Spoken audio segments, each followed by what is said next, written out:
Alam mo bang halos kalahati ng iron ore na ginagamit sa buong mundo ay galing lang sa isang bansang Australia? Pero bakit napakarami nilang iron ore? At paano ito naging isa sa pinakamalaking dahilan kung bakit napakayaman ng Australia? Kakagulat lang kasi hindi naman sobrang dami ng tao sa Australia. Wala rin silang pinakamalaking manufacturing industry pero isa sila sa pinakamalaking exporters sa mundo.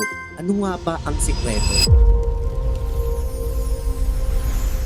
Mahigit 2.5 billion years ago, nabuo ang napakalaking deposit ng iron ore sa Western Australia. Sa loob ng milyong-milyong taon, naipon ng bakal sa ilalim ng lupa hanggang maging napakayamang mineral deposits.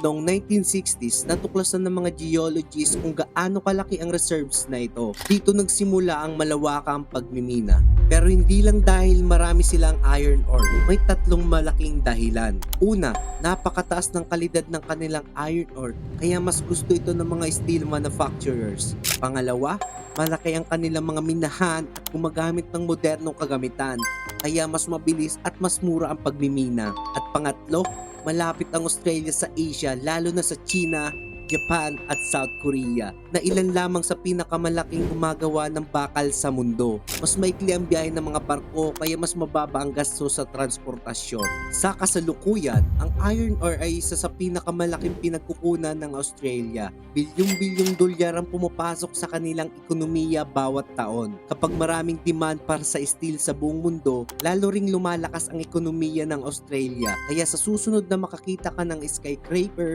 tulay, tren o malaking gusali, malaki ang posibilidad na ang bakal na ginamit dito ay nagsimula bilang iron ore mula sa Australia.